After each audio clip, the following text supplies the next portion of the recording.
हृदय से भगवान शंकर का ही अंश मानते थे और निश्चित वो कैलाश में वास कर रहे हैं। समय समय से पीढ़ियों के अंश में अवतार भी लेते रहते हैं। इसी प्रकार से आज जीवन का कुछ ऐसा पल पुण्य था कि आज, क्योंकि ये भी दुर्लभ होता है, ये जो भगवान दुर्गेश्वर महादेव हैं, ये पहले भी अनेक प्रकार के यहाँ साधक साधना किया था। महाराज भी देश की आजादी के होने पे बाल काल की उम्र से भी यहाँ आए हुए थे और उसके बाद महाराज अनेक प्रकार का देश भर में, चाहे गुजरात का राजकोट हो या देश का हरिद्वार हो या काशी है या रावलपिंडी या ये समझिए कि सिंध का क्षेत्र, अनेक प्रकार पूरे विशाल भारत में महाराज की ख्याति और एक परचम परंपरा का धनी थे महाराज। इस प्रकार से प्रचार प्रसार करते हुए महाराज श्री का जीवन और आज उन्हीं के दिव्य का ये समझिए एक तरह से जो है भगवान महादेव का वो गणों में कैलाश में शामिल है और उन्हीं का दिन मनाया जा रहा है। आज के बरसी के परंपरा में हम लोग यहाँ एकत्र संचित हो रहे हैं। तो महाराज जी से क्या हमें लेना है, क्या सीखना है कि महाराज जी के इतनी बाल उम्र में भी 11 साल 7 साल की उम्र में भी महाराज निर्भय होकर कहां सिंधु नदी और कहां से महाराज जी निर्भय होकर आए और तमाम अपने विश्व में कार्य किया है। इसलिए संकल्प ही आपका सिद्ध होता है। आप कुछ सोच सकते हैं तो अच्छा सोच तो सकते हैं, अच्छा विचार तो कर सकते हैं, अच्छा संकल्प देख सकते हैं। कुछ ऐसा देखिए कि आने वाले दिनों में आप लोग इतिहास बना लें। कुछ ऐसा कर गुजरिए जो आने वाले आप लोग उंगलियों पे गिनती करें। इसी तरह कुछ मनुष्य का संकल्प होता है, आप अच्छा संकल्प करेंगे। जैसे महाराज जी बोल रहे थे, स्वार्थों से ऊपर उठिए, निजी स्वार्थों से ऊपर उठिए। क्या खो रहे हैं, क्या पा रहे हैं, क्या खो दिया है, क्या पा लिया है, इससे ऊपर उठ जाइए। जिस दिन आप ऊपर उठ जाएंगे और उस समय सारा संकल्प आपकी इच्छा मात्र से ही, आपके देखने मात्र से ही जो आपको पहाड़ दिख रहा है वो आने वाले दिनों में राई हो जाएगा। इस प्रकार के भगवान दत्तात्रेय भगवान एक अपाहिज को विकलांग को उसको जो है सहस्त्र बाहु का आशीर्वाद दे दिया। सहस्त्र बुझाए तो आपका धर्म क्या है वो तो सोचो। आप तो पहले ही एक निराशा के समुद्र में, लहरों के गोता में आप इस तरह बन गए हैं जैसे मालूम पड़ता है कि आप कुछ कर ही नहीं पाएंगे।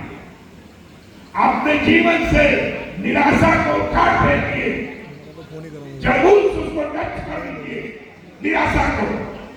क्योंकि आप आशावादी थे, आशावादी थे, रहेंगे। ये संकल्प कीजिए और आपकी आशाओं के निश्चित जहाँ आप खड़े हो जाएंगे, जहाँ विराज होगा वहाँ चमन हो जाएगा। और फिर किसी से विराज के तलाश में प्रस्थान कीजिए, फिर वहाँ चमन हो जाएगा। फिर किसी से विराज की तलाश में रहेंगे तो आप अपने आप में ऐतिहासिक पुरुष बन जाएंगे। और नहीं तो उम्मा की निर्धन की तरह आपका जीवन, हम, हमारी घरवाली, हमारे बच्चे इसी में उलझ के रह जाओ। इसलिए मेरे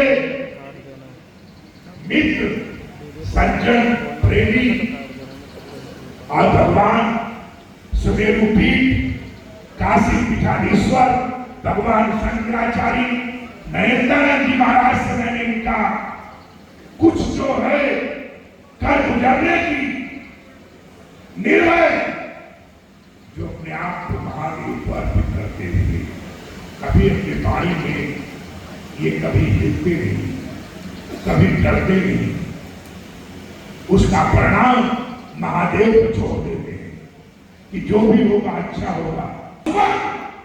सत्य मेरे साथ है तो विजय थी, विजय है, विजय महंगी करनी पड़ेगी, मशक्कत कितना करना पड़ेगा, मेहनत कितना पड़ेगा, कितने बार जीतने के लिए हारना पड़ेगा, एक बार नहीं 1000 बार भी हारना पड़ेगा, पर लक्ष्य विजय की विजय होगा।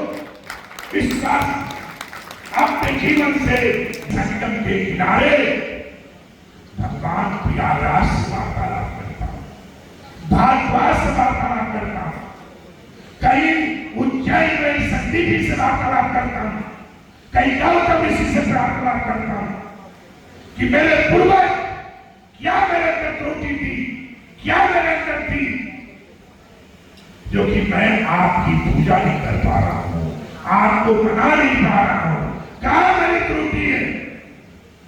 उसके लिए एक बार नहीं 1000 बार प्रस्ताव भी करता रहता हूं और उनके लिए हमेशा चिंतन सोच।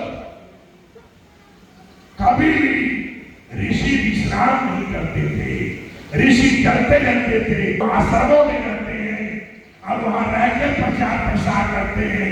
कुछ ऐसे होते हैं जो जीवन में हंस करते हैं, उड़ते रहते हैं। चाहे भगवान शंकराचार्य जी महाराज से कहा काली, कहा दक्षिण और कहा उत्तर ने इतना बड़ा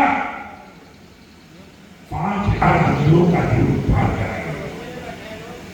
उत्तराखंड में चाहे बद्रीनाथ हो, केदारनाथ हो या जगन्नाथपुरी हो, द्वारिका हो, रामेश्वर हो, अनेक मंदिरों का संकल्प मात्र से उनका कार्य हुआ और 32 साल उम्र में ही भगवान कैलाश में समा गए महादेव में समा गए।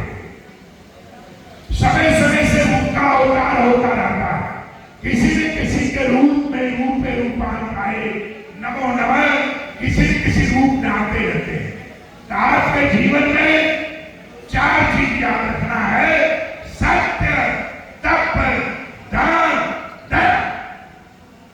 इसमें पात्र को चयन करना, कहीं तारकासुर, कहीं जलंधर के और कहीं काल के रूप में विचरने वाले लोगों के गुमराह में मत चले आना, क्योंकि जितने असुर हुए हैं वो क्या बोलते हैं, मैं गिर गया हूं, मैं सारा ब्रह्मांड हूं, मैं स्वर्ग के राजा हूं। होता क्या है? इसलिए कालनेमी राक्षस असुरों का बहुत बड़ा अवतार हो चुका है और उनको भी कलयुग में पूरी तरह से पनपने फलने का बहुत बड़ा उनको अवसर भी दिया गया है। पर आप निर्भय रहिए, जो आपको पहाड़ रूपी हो, हिमालय जैसे असुर दिखते और सत्य रूपी सत्य की अग्नि की कोयला जो है उस पहाड़ को ऐसे भस्म कर देती है जैसे रुआ का पहाड़ हो, रुई का पहाड़ है, एक चिंगारी लाकर सही वो नष्ट हो जाते हैं। इसलिए आप निर्भय रहिए और अपने लज्जो वाणी को और अपने शब्दों को ये ब्रह्म का मानते हुए, क्योंकि आप ब्रह्म थे, ब्रह्म है, ब्रह्म के समा जाना आपको। इसलिए मान के चलना कि आप प्रत्येक आदमी आप ही पहला, आपको जरूरत कुछ है तो सिर्फ विश्वास का। मैं देवी देवताओं से प्रार्थना करता हूं कि आपके जीवन में उस प्रभाव को उस ईश्वर करे, कुछ आपको करना पड़ेगा, कुछ स्वार्थों से ऊपर उठना पड़ेगा। आप ये मत देखिए कि मैंने ये किया वो किया, मेरा जीवन खाली बच्चे पत्नी पालना ही मेरा जीवन नहीं था। जिसको आप सोच रहे हैं वो आपका जीवन नहीं है। अरे अभी तो आपके सामने 2 दिन पहले कोरोना गया, पत्नी पति को छूने को तैयार नहीं, पिता पुत्र को छूने को तैयार नहीं। कुछ ही काल तो हुआ है, अब तो अपने आप को आप पहचानिए।